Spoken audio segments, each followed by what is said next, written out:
Hi, I'm Steve from LZ23 Strength, where we exert ourselves, elevate our health, evolve in mind and body.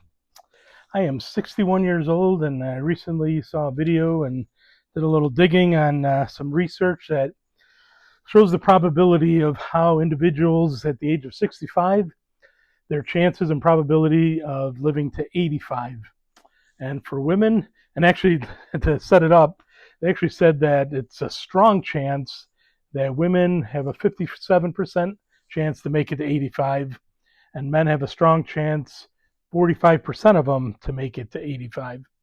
Now, first of all, those numbers didn't sound great to me. I would prefer 70 or 80%. That would be a strong chance in my mind. But anyways, I'm 61, and I'd like to make it to 85. Actually, I'd like to make it to probably 95 or 100. But I started off in my 60s. As if you followed any of my videos, you know I had a heart attack when I was 60, and I've had other issues and back issues since then. So far the 60s haven't been kind to me. And my brother passed away at 58. My father at 84, so he almost made that 85 mark, and my mom's 88 and still going. So there's good and bad in the family that I have to fight and overcome, and I feel these last 2 years have given me something to fight against. But basically, this report and this video I watched talked about 7 things that kind of subtly and quietly prevent, particularly men it was focused on, but same concepts can apply both to the men and women, of not reaching a healthy high age, whether it's your 80s or 90s. And we're going to talk about those 7. We're going to list them. Stick around, because 6 and 7 are the 2 of the main ones in my estimation, but they're all important and have an effect or impact on us. And I'm not trying to scare anybody or be Debbie Downer, but like I said, even in my situation, I thought I'd been doing things right, and maybe you're in the same boat where you feel you've done pretty good, but as we get older, all of a sudden reality check comes in, and we realize that we weren't as healthy or as strong as we thought we were. So it's good to look at these things and see what can we do. What can we do? So the first one of the 7 is people like to retire, and I'm hoping to retire soon.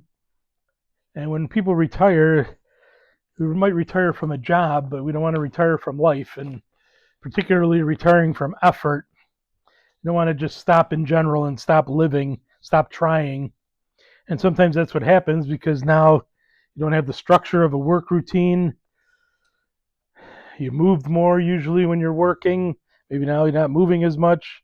Definitely not perhaps challenging yourself as much, not as accountable to anything or anyone.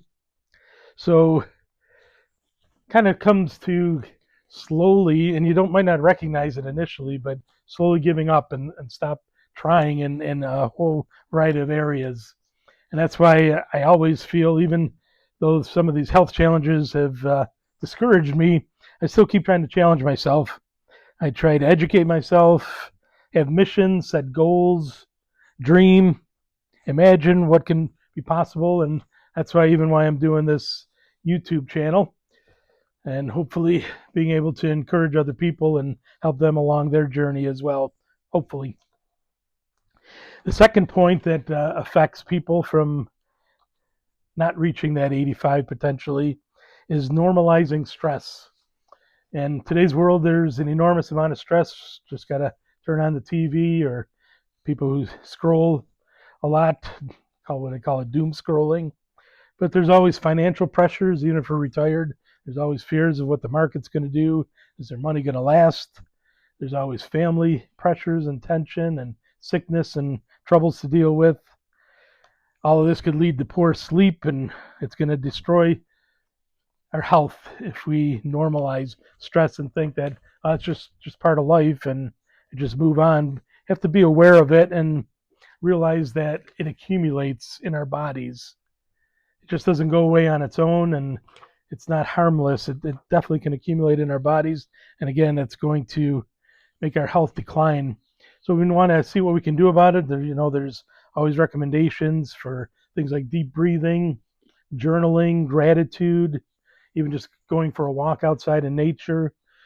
And it's going to be different for everybody. Everybody's not going to respond to the same thing, but trying to alleviate stress and fight it in the best way we can personally, learning about ourselves. The third area is one that I'm always struggling because I work out a lot, and I use the term Viking bodybuilder, which you're probably still all wondering what that is, and hopefully one day I can explain that. But this third point is eating like we're still in our 30s or 40s. And that's a challenge for many of us because our portion size, as we get older, we can't burn off this the way we used to. Our metabolisms slow down. We have to watch out more what we're putting into our bodies and be aware, because things like visceral fat begin to build around our organs. So we need to look at cutting things like sugar, highly processed foods. After 60, food isn't just fuel. Talk about most of our lives that we need food is fuel for our bodies, but it can either protect our bodies or it can erode our bodies. So we have to be more mindful of how much we're eating and what we're actually putting into our bodies. The fourth point that affects folks is letting relationships fade.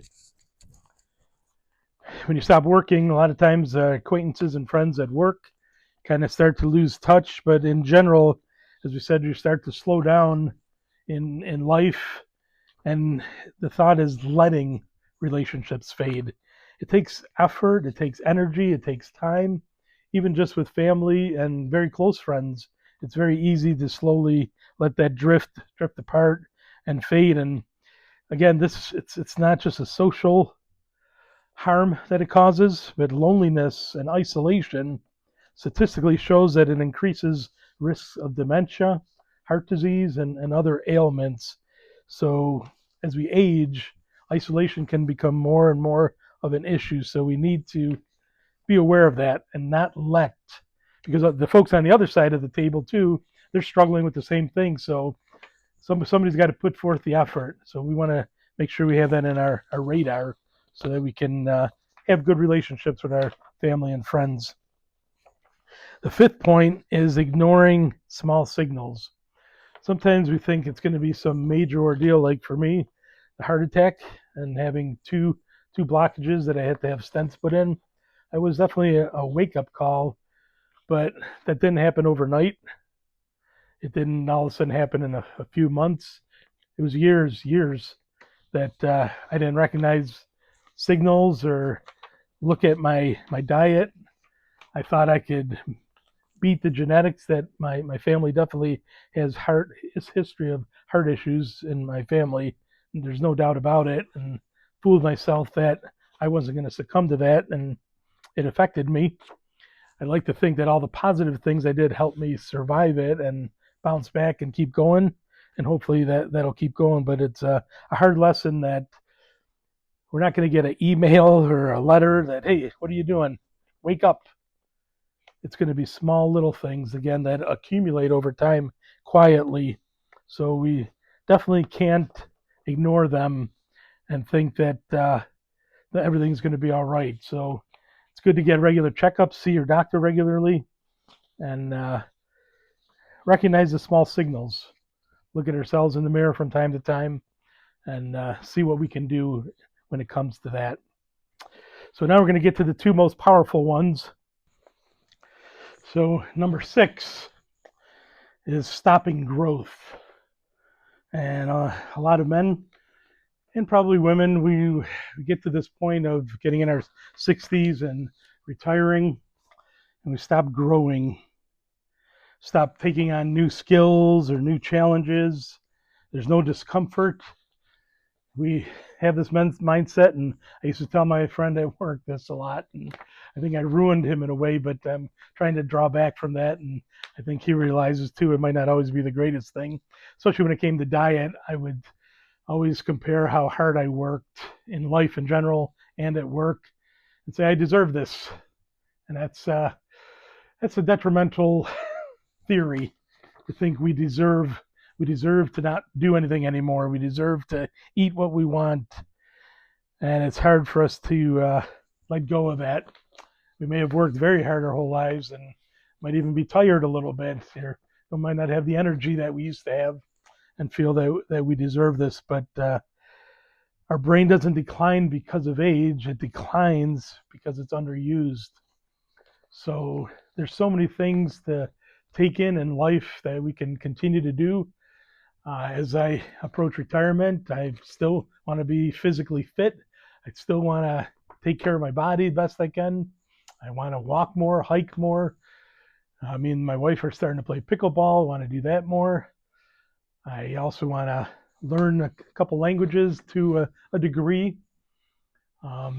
Music, I'm hoping to start a music channel in the very near future. I played music my whole life, and I want to play the guitar at a way higher level than I ever have, and hopefully I'll have time to do that. So the whole idea is not to stop growing. And again, it's if you slowly stop being excited about things, our world begins to shrink and our life begins to shrink. And a shrinking life, it rarely stays a long life.